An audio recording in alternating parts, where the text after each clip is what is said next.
Hello, ninth class. With our bag full of energy, we are back in our online classes. In SST, we have started chapter number 2 of economics. 2 lectures हम economics के इस chapter के discuss कर चुके हैं. And today on 21st of August, we are continuing with the chapter. This is the part 3rd of the chapter, and today this chapter will get completed. Okay, we have already done 2 parts. Please go and watch them on YouTube if you have not watched them till now. Okay, and then we are going to start part 3 today, and after completing part 3 our chapter will be completed. Okay, please see these points for 5 seconds and we will discuss them.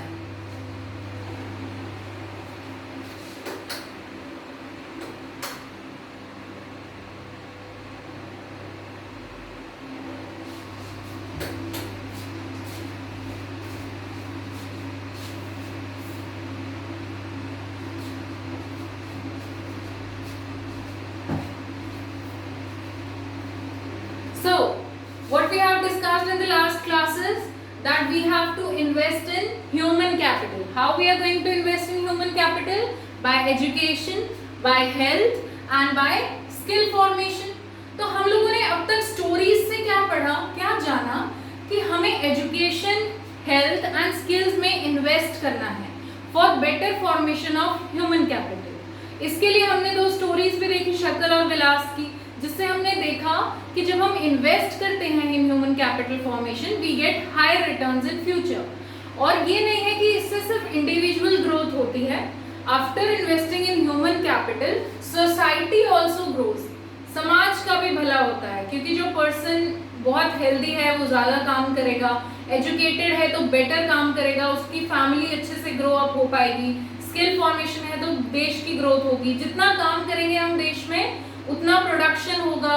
तीनों activities में, primary, secondary and tertiary, GDP बढ़ेगी. तो ऐसा नहीं है कि human capital formation से सिर्फ इंडिविजुअल की ग्रोथ होती है, इंडिविजुअल के साथ साथ सोसाइटी एंड कंट्री भी डेवलप होती है. अब तीनों फैक्टर्स को अलग अलग देखते हैं. एजुकेशन की हम बात कर रहे थे. एजुकेशन में इन्वेस्ट करना सबसे बड़ा की रोल है, that it helps in development of the country at the best. Okay, education की बात करेंगे तो बात आएगी लिटरेसी रेट. बार बार एक वर्ड यूज होगा, literacy. What is literacy basically? आप हिंदी में कहोगे तो बोलेंगे पढ़ा लिखा होना चाहिए. पढ़ा लिखा किसे कहोगे आप? When a person can speak or write one language, any one language. When a person can speak or write any one language, he or she is termed as literate person. जरूरी नहीं है उसे हिंदी भाषा ही लिखनी आती हो, इंग्लिश ही लिखनी आती हो. अगर वो अपनी मदर लैंग्वेज को भी लिख सकता है, पढ़ सकता है, तो वो लिटरेट होता है. ठीक है, आज हमारा लिटरेसी रेट अप्रोक्सीमेटली 74% के अराउंड है, पूरे एवरेज निकालें अगर हम हमारी कंट्री का. ठीक है, लेकिन अब हम बात करेंगे एजुकेशन में. हमने पहले देखा था कि गवर्नमेंट क्या क्या स्टेप्स लेती है, उन स्टेप्स को लेने से क्या ग्रोथ हुई है वो आज हम देखेंगे. By statistics, by data. Expenditure on education as a percentage of GDP rose from 0.64% to 3.0%. GDP क्या थी? Gross domestic product. जो भी प्रोडक्शन हुआ of goods and services in the primary sector, secondary sector and tertiary sector combine करके क्या बना था? GDP. ठीक है, जितनी ज्यादा जीडीपी कंट्री की उतनी ही ग्रोथ एंड डेवलपमेंट. अब उस जीडीपी का जो पैसा है उसका कितना परसेंट हम एजुकेशन पे लगा रहे थे? पहले हम कितना लगा रहे थे? 0.64%. अब क्योंकि हमने क्या कह दिया कि हमें ह्यूमन कैपिटल में इन्वेस्टमेंट करनी है, सो जीडीपी का जो परसेंटेज है, मान लो हमारी टोटल जीडीपी, फॉर एग्जांपल बता रही हूँ कि आप समझ सको, टोटल जीडीपी मान लो हमारी 1000 रुपीज होती है, तो अगर हम पहले इसमें से 100 रुपीज इन्वेस्ट कर रहे थे, आज हम 350 रुपीज इन्वेस्ट कर रहे हैं. This is an example. GDP इतनी नहीं होती है, मैं आपको समझाने के लिए बता रही हूँ बस, कि जो टोटल जीडीपी हमारी आ रही है उसकी जो परसेंटेज है, पहले उस अमाउंट का 0.64% हम पढ़ाई लिखाई पे, एजुकेशन पे इन्वेस्ट करते थे. आज हम अप्रॉक्स 3.0% इन्वेस्ट कर रहे हैं। Clear? Second point, literacy rates have increase from 18% in 1951 to 74% in 2010 and 11। अब आप एक चीज जरूर सोचना, ये 2010-11 का डाटा क्यों दे रहे हैं हमें, इतना पुराना? लिटरेसी रेट का डाटा, एजुकेशन का डाटा, एम्प्लॉयमेंट का डाटा, ये इतना पुराना क्यों है? क्योंकि सेंसस तभी हुआ था। What is census? When we count the population of the country, when we see the status of their education, of their health, number of family members who are employed in job, जब हम ये सारा data लेते हैं इसको क्या बोलते हैं? सेंसस। तो सेंसस जो लास्ट था उसी का तो डाटा आएगा। अब अगर रिसेंट डाटा आ जाएगा सेंसस का तो आगे की बुक्स में वो डाटा यूज किया जाएगा। क्लियर? लिटरेसी रेट, हमारे देश का जो लिटरेसी रेट है 1947 में हम आजाद हुए। 47 में आजाद होने के बाद 51 में आप देखो देश की सिर्फ 18% जनता पढ़ी लिखी थी। After getting independence in 1947, if we take the data of 1951, only and only 18% people were literate। आप देश की कंडीशन इमेजिन कर सकते हो। फिर हमने इन्वेस्टमेंट स्टार्ट की एजुकेशन में, स्कूल्स खुलने लगे, कॉलेजेस खुलने लगे, इंडिपेंडेंट हो चुके थे तो किसी की गुलामी में नहीं थे, तो हम अपने बच्चों की पढ़ाई में इन्वेस्ट करने लगे। They started sending them to schools and colleges. ठीक है, हमारे पास रिसोर्सेज होने लगे। तो वो लिटरेसी आज के टाइम पे हम कहाँ ले गए? 74% पे। कहाँ ले गए? 74% पे। This was a very big challenge for the government in the past years, क्योंकि देश की जनता को पढ़े लिखे बनाना बहुत बड़ा चैलेंज है। आप इमेजिन करके देखो, हमें आपकी एक क्लास को पढ़ाना है तो वही कितना ज्यादा बड़ा चैलेंज हो जाता है। कुछ बच्चे ऐसे हैं जो लाइव क्लास में ही नहीं आते हैं, कुछ ऐसे हैं जो होमवर्क ही नहीं करते हैं, कुछ ऐसे हैं जो चीटिंग करके टेस्ट दे देते हैं। तो एक क्लास को एजुकेटेड बनाना जब इतना डिफिकल्ट हो सकता है तो पूरे देश को एजुकेटेड करना कितना डिफिकल्ट होगा। लेकिन गवर्नमेंट्स, जो डिफरेंट गवर्नमेंट्स आई हैं हमारी, उन्होंने अच्छा काम किया है। बहुत ज़्यादा स्कूल्स एंड कॉलेजेस खोले गए कि जो हमारी लिटरेसी रेट 18% थी 1951 में, वो कहाँ पहुँच गई? 74%।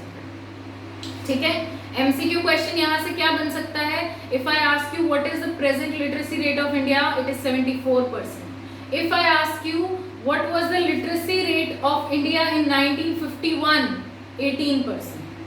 ठीक है, what is the percent of GDP that we are investing today in education? 3.0%। ये क्वेश्चंस ऐसे ही बनते हैं, ध्यान से देखना इनको। अब literacy among males is nearly 16.6% higher than females in rural areas. लड़कों को ज्यादा पढ़ाते थे पहले लोग, आजकल लड़कियों के लिए भी अपॉर्चुनिटीज इक्वल हो रही हैं। फैमिली बहुत पैम्पर करके उन्हें भी अच्छे स्कूल में भेज रही है। लेकिन पहले के टाइम में क्या होता था, लड़कों को ही बेस्ट एजुकेशन पॉसिबल हो पाती थी, लड़कियों के लिए इतनी बेटर एजुकेशन फैसिलिटीज नहीं अवेलेबल होती थी, तो उनका लिटरेसी रेट ऑब्वियसली ज्यादा था। आज भी अगर आप देखोगे तो बहुत सी लड़कियों की हायर एजुकेशन 12th के बाद शादी कर दी जाती है, लेकिन लड़के हायर एजुकेशन भी पढ़ रहे होते हैं।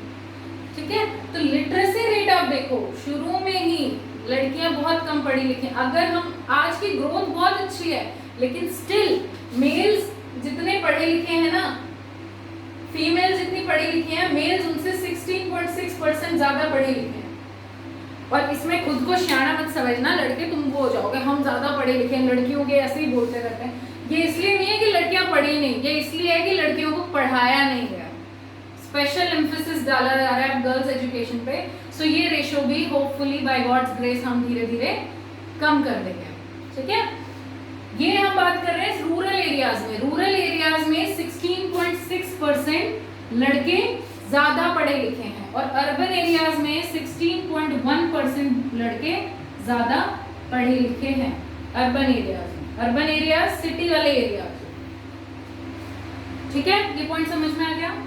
Literacy rate varies from state to another state. एक कॉमन लिटरेसी रेट भी होता है कंट्री का, लेकिन डिफरेंट स्टेट्स के डिफरेंट लिटरेसी रेट्स भी होते हैं।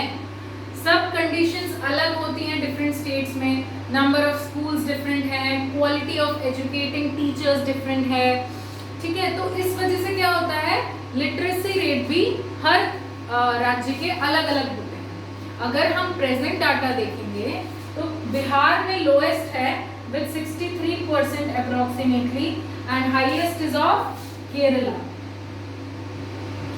तो केरला में बहुत ज्यादा लिटरेसी है और बिहार में लीस्ट लिटरेसी है। तो इससे हमें क्या पता चल रहा है कि लिटरेसी रेट अलग अलग स्टेट में डिफरेंट होता है। What can be the possible reason, वजह क्या हो सकती है इसकी? सबसे बड़ी वजह ये है कि नंबर ऑफ स्कूल्स, कहाँ ज्यादा है कहाँ कम है। उसके बाद लोगों की मेंटालिटी कि वो अपने बच्चों को कितना पढ़ाना चाहते हैं। बिहारी लोग मजदूरी बहुत करते हैं, आप देखते होंगे, क्योंकि वहाँ गरीबी बहुत ज्यादा है। वो एजुकेशन पे इन्वेस्ट कर ही नहीं सकते हैं, वो बस अपनी रोजी रोटी कमाना चाहते हैं for a bare subsistence living, कि किसी तरह बस काम चल जाए हमारा, ठीक है। तो बिहार में लिटरेसी रेट बहुत कम है और केरला में बहुत अच्छा है। इसके यही कारण है कि स्कूल्स तो है, पर स्कूल में जाने वाले बच्चे भी तो होने चाहिए। पेरेंट्स के पास इनफ मनी भी तो होना चाहिए कि वो बच्चों को स्कूल में भेज सकें, उन्हें एजुकेशन दे सकें। एजुकेशन देने के लिए डाल भी देते हैं, बाद में अगर वो अफोर्ड नहीं कर पाते स्कूल की फीस तो ड्रॉप आउट करा लेते हैं बच्चों को। इसलिए ड्रॉप आउट कराना बहुत बड़ा चैलेंज है। जो बच्चों को ड्रॉप आउट, जैसे लड़कियों के साथ भी यही होता है ज्यादातर, 10th कर ली, शादी कर दी, बस अब और क्या पढ़ेगी, ड्रॉप आउट करवा दिया, 12th के बाद ड्रॉप आउट करा दिया, हायर एजुकेशन में नहीं भेजा। So drop out rates are a big challenge for India. Drop out का मतलब एक लेवल तक पढ़ाने के बाद अगर बच्चे को स्कूल से निकाल लिया जाए, दैट इज ड्रॉप आउट, ठीक है। So literacy rate varies from state to state. इसके बाद लास्ट पॉइंट शायद आपको विजिबल नहीं होगा, सर्व शिक्षा अभियान। आज हमने लाइव क्लास में भी डिस्कस किया था। व्हाट इज सर्व शिक्षा अभियान? सर्व मतलब कंप्लीट, शिक्षा मतलब एजुकेशन, अभियान मतलब मिशन। तो आप सोचा करो, रटा मत करा करो। व्हाट इज सर्व शिक्षा अभियान? कि सबको एजुकेशन मिले in the age group 16 to 14 years, compulsory education मिले by the government. When the government is assuring compulsory education for all the children in the age group of 16 to 14 years, that is सर्व शिक्षा अभियान। जब government ये निश्चित कर रही है कि 6 साल से 14 साल के बच्चों को सबको एजुकेशन मिले कंपल्सरी, वो क्या है? सर्व शिक्षा अभियान, ठीक है। ये बेसिक पॉइंट्स एजुकेशन के बारे में आपको समझ में आए। लेट्स मूव फॉरवर्ड, एक बार फिर से पॉइंट्स देख लीजिए।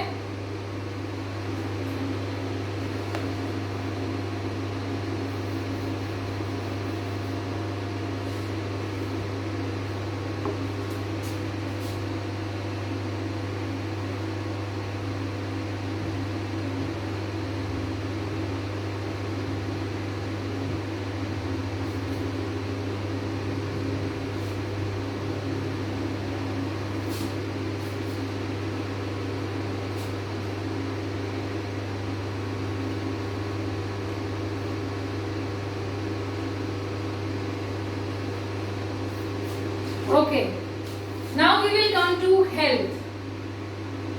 एजुकेशन हमने बहुत अच्छे से डिस्कस कर लिया। अब हम किस टॉपिक पे आ रहे हैं?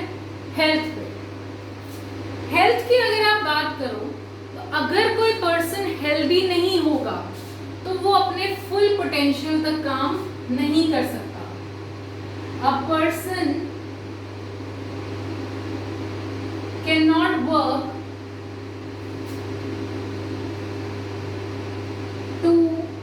his or her full potential, to his or her full potential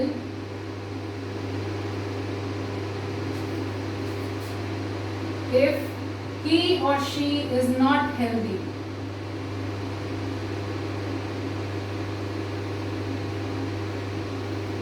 कैसे? एग्जाम्पल से समझो।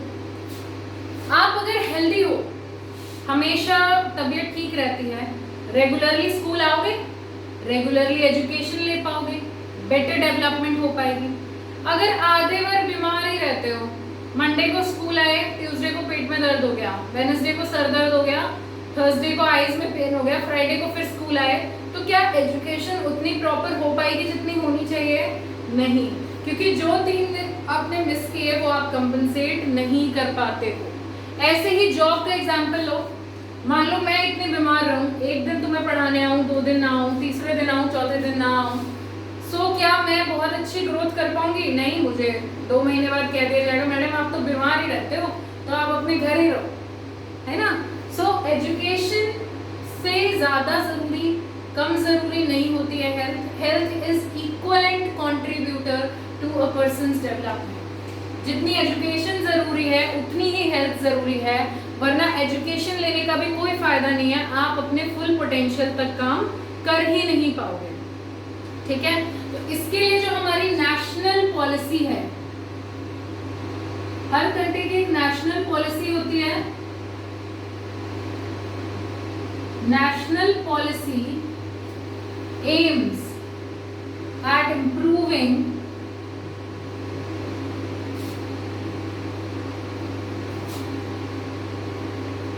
healthcare, family welfare,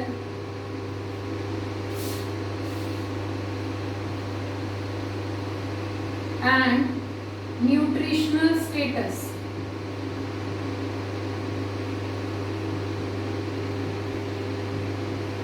national policy बनती है हमेशा, national policy of education, national policy on health. अभी recently national policy of education आई थी, आप सबने देखा होगा कि बोर्ड्स 10+2 एजुकेशन सिस्टम को हमने 5+3+3+4 बना दिया है। वो क्या थी? National policy of education. National policy of health की बात करें अगर हम, तो वो सबसे ज्यादा फोकस करती है हेल्थ केयर पे, फैमिली वेलफेयर। यानी कि ऐसा नहीं है कि माँ एक बच्चे को जन्म दे रही है तो माँ की हेल्थ पे भी इन्वेस्ट किया जाए, बच्चे की हेल्थ पे भी इन्वेस्ट किया जाए, पूरे परिवार की हेल्थ विकसित हो। न्यूट्रिशनल स्टेटस, आप काम कर पा रहे हो, खड़े हो, चक्कर खा के नहीं गिर रहे हो, इसका मतलब ये नहीं है कि आप हेल्दी हो। आपके अंदर विटामिन्स की कितनी कमी है, ठीक है, आपके अंदर स्टेमिना की कितनी कमी है, आपकी बॉडी कितनी ज्यादा इम्यून रहती है डिजीजेस से, वो है न्यूट्रिशनल स्टेटस।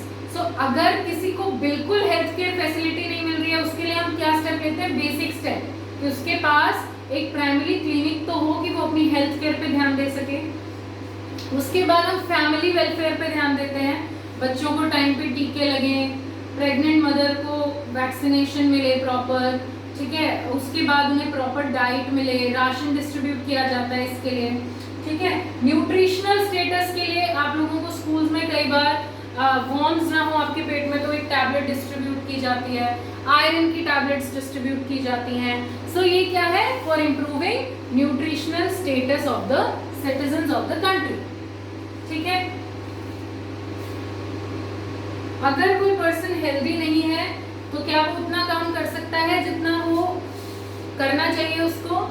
नहीं कर सकता है। सो हेल्थ केयर में इन्वेस्ट करना, मेडिकल कॉलेजेस खोलना, बेटर डॉक्टर्स अपॉइंट करना, ज़्यादा हॉस्पिटल्स बनाना, ये ही प्राइमरी हमारी सबसे बड़ी रिस्पॉन्सिबिलिटी है जिसको गवर्नमेंट फुलफिल कर रही है, ठीक है। अब आ जाते हैं हम लोग एम्प्लॉयमेंट पे। स्किल फॉर्मेशन यही है एम्प्लॉयमेंट वाला टॉपिक। एम्प्लॉयमेंट जो है ना, ये बहुत जरूरी है देश के लिए। लोगों का बेरोजगार होना कितना ज्यादा खराब है, उसको क्या बोलेंगे हम? Unemployment. When people are not working और वो बेरोजगार हैं तो वो पीपल कैसे टर्म होते हैं? अनएम्प्लॉयड। अब फैमिली को समझो, आप कौन लोग एम्प्लॉयड हैं, कौन अनएम्प्लॉयड हैं, तो उसको समझने के लिए हमें एक कॉन्सेप्ट समझना बहुत जरूरी है, workforce population. workforce population, that is 15 to 59 years of age। हम हमारे देश की वर्कफोर्स पॉपुलेशन किसको मानते हैं? कि जिस पॉपुलेशन को काम करना चाहिए, that should be engaged in the working, वो है age group of 15 to 59 years। अब अगर आपके छोटे भाई बहन हैं, छोटे छोटे हैं, क्या उन्हें आप अनएम्प्लॉयड कहोगे? नहीं, क्योंकि वो तो वर्कफोर्स पॉपुलेशन की एज तक पहुंचे ही नहीं है। जो आपके दादा दादी जी हैं 70 इयर्स, 75 इयर्स, 80 इयर्स, क्या आप उन्हें अनएम्प्लॉयड कहोगे कि ये तो काम नहीं करते? नहीं। क्यों? क्योंकि वो 15 to 59 इयर्स की गैप को क्रॉस कर चुके हैं। तो जो लोग किसी और पे डिपेंडेंट हैं, जैसे कि बच्चे, बूढ़े, अपनी जो फैमिली पे डिपेंडेंट है, उनको आप अनएम्प्लॉयड नहीं कहते। इस एज के जितने लोग हैं 15 to 59 इयर्स में जितनी पॉपुलेशन है, उसमें से कितने लोग हैं जिनको जॉब नहीं मिल रही है, वो बोले जाते हैं अनएम्प्लॉयड। ओके। अब अनएम्प्लॉयमेंट भी दो तरीके की होती है। सीजनल अनएम्प्लॉयमेंट, ये रूरल एरियाज की बात कर रहे हैं। सीजनल अनएम्प्लॉयमेंट और disguised unemployment.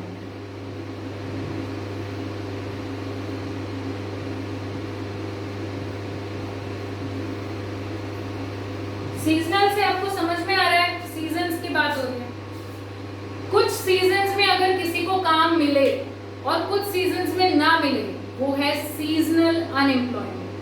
When a person works for particular season in a year and the other part of the year remains vacant, that is known as seasonal unemployment. ठीक है? खेती बाड़ी को ही लगा लो, गेहूं होंगे खेत में, सरसों होंगी, तब आप काम कर रहे हो, नलाव कर रहे हो, इलावनी कर रहे हो, तो आप क्या हो? एम्प्लॉयड हो। जब खेत खाली है तो आप क्या हो? Unemployed. So when a person gets work for particular season in a year, एक साल में कुछ महीने उसको काम मिलता है, कुछ महीने नहीं मिलता है, वो बोली जाती है seasonal unemployment। Disguised unemployment क्या है? जब एक पर्सन काम तो कर सकता है, मतलब एक काम 5 लोग कर सकते हैं, लेकिन उस काम को करने के लिए 10 लोग लगे हुए हैं उस काम में, उसको बोला जाता है disguised unemployment। When a work can be done by 5 persons and 10 persons are doing the work, मतलब कि जितने लोग जरूरी हैं उससे ज्यादा लोग इंगेज हैं उस काम को करने में, उसे बोला जाता है डिस्गाइज्ड अनएम्प्लॉयमेंट। एग्जाम्पल से समझाते हैं। एक खेत है हमारे पास, हमारी फैमिली में मान लो कोई जॉब नहीं करता, हमारे पास वो एक खेत है। अब सब लोग सोचेंगे भाई हम उसी खेत में काम कर लेते हैं। अपनी बेरोजगारी को छुपाने के लिए पूरा परिवार उसी खेत में लगा हुआ है। इतने लोगों की जरूरत नहीं है, 2-3 लोग वो काम कर सकते हैं, लेकिन मान लो फैमिली में 7-8 मेंबर्स हैं, वो सारे उसी पीस ऑफ लैंड पे एंगेज हो गए हैं। इसे क्या बोला जाएगा? Disguised unemployment. कि इतने लोगों की जरूरत नहीं है, बट जितने लोगों की जरूरत है उससे ज्यादा लोग एंगेज हैं उस काम में, दैट इज डिस्गाइज्ड अनएम्प्लॉयमेंट। और लोग ऐसा क्यों करते हैं? टू हाइड देयर अनएम्प्लॉयमेंट, अपनी बेरोजगारी को छुपाने के लिए, बस कहीं लगे रहे हम काम में, दैट इज डिस्गाइज्ड अनएम्प्लॉयमेंट। अगर आपसे पूछा जाए डिस्गाइज्ड अनएम्प्लॉयमेंट बेसिकली कौन से सेक्टर में होती है?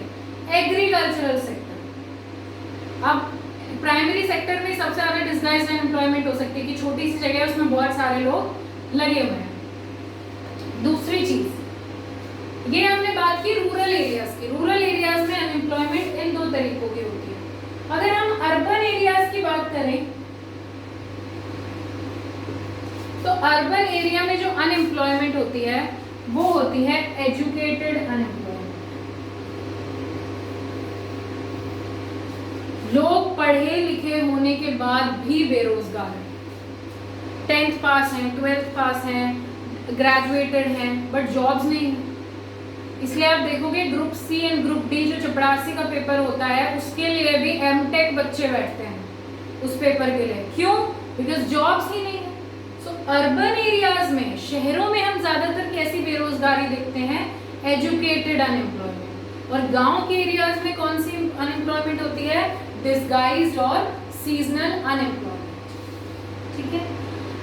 एजुकेशन के बाद भी अनएम्प्लॉयड रहना सबसे बड़ा कर्ज है, सबसे बड़ा श्राप है देश के लिए, क्योंकि वो जो पर्सन एसेट हो सकता है, एसेट और लायबिलिटी मैंने आपको बताया था, एसेट जो आपके काम आए that is for profit, liability जो बोझ बनने लग जाए। तो जो एक पर्सन एजुकेशन गेन कर ली, ह्यूमन कैपिटल फॉर्मेशन में इस पे इन्वेस्ट किया गया बाय एजुकेशन, लेकिन स्टिल अब उससे काम नहीं है, तो जो एसेट बन सकता था, जो आपके लिए बहुत यूजफुल हो सकता था अपनी फैमिली के लिए, अपने देश के लिए, वो आज एक लायबिलिटी बन गया है। सो एजुकेशन और हेल्थ में आपने इन्वेस्ट किया, लेकिन अगर आप उस पर्सन को जॉब नहीं दे पाए तो वो इन्वेस्टमेंट भी फेल हो जाती है। सो educated unemployment is the worst part of the unemployment, how that the person which can be turned into a asset turns out to be liability of the country। अब ये बोझ बनने लग जाते हैं, ये बोझ बन गए। मान लो फैमिली में एक पर्सन है जिसके पास जॉब है, ठीक है, उसके बाद दो पर्सन हैं जो पढ़े लिखे हैं, बहुत ज्यादा पढ़े लिखे हैं, लेकिन उनके पास जॉब नहीं है। अब उनका प्रेशर भी किस पे आ गया, जो एक फैमिली मेंबर कमा रहा है, घर में बूढ़े माँ बाप भी हैं, वो तो काम ही नहीं कर सकते, उनका प्रेशर भी उस एक पे ही है। बच्चे हैं वो भी नहीं कमा सकते, उनका प्रेशर भी उस पे ही है। तो जब कोई पर्सन अनएम्प्लॉयड रहता है पढ़े लिखे होने के बाद भी, तो उसका बर्डन भी वर्किंग पॉपुलेशन पे आ जाता है और फिर लोगों का लिविंग स्टैंडर्ड डाउन हो जाता है। उसी परिवार में 3 लोग कमाते तो वो क्या खाते, अच्छा खाना खाते, बैलेंस डाइट खाते, उनके बच्चे अच्छे स्कूल्स में पढ़ते। लेकिन अब क्योंकि एक ही इंसान है कमाने वाला, तो ना वो बेटर हेल्थ केयर दे सकते हैं अपने बच्चों को, अपनी फैमिली को, ना बेटर फूड, ना बेटर एजुकेशन, ना better skills. So when educated unemployment is there, the persons who turned out to be an asset, जो एसेट बन सकते थे वो भी अब लायबिलिटी बन चुके हैं, और उसकी वजह से पूरी फैमिली की ग्रोथ, पूरी कंट्री की ग्रोथ हैम्पर हो जाती है। ठीक है, सबसे ज्यादा लेबर कहाँ पे लगे हुए हैं, एग्रीकल्चर में। डिस्गाइज्ड अनएम्प्लॉयमेंट की वजह से जितनों की जरूरत है उससे ज्यादा एग्रीकल्चर में घुसे हुए हैं। सो agriculture is the most labour absorbing sector. Labour absorbing मतलब जिसमें सबसे ज्यादा लेबर्स इंगेज हो गए हैं। वो कौन सा सेक्टर है, primary sector, that is agriculture sector. Basically agriculture के बाद अगर हम देखें डिस्गाइज्ड अनएम्प्लॉयमेंट हुई। अब लोगों को समझाया गया, लोगों की फैमिली में भी, कि भाई इस खेत में हम 4 लोग काम करेंगे तब भी उतनी फसल होगी, 10 करेंगे तब भी उतनी होगी, जाके अपनी नौकरी ढूंढो, पढ़ाई लिखाई करो।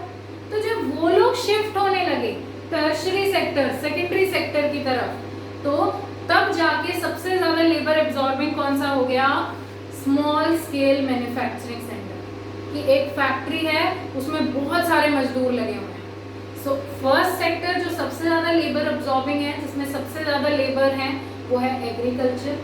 एग्रीकल्चर के बाद है small scale manufacturing sector. Small factories, small manufacturing plants लगे हुए हैं, उनमें बहुत सारा लेबर एंगेज्ड है।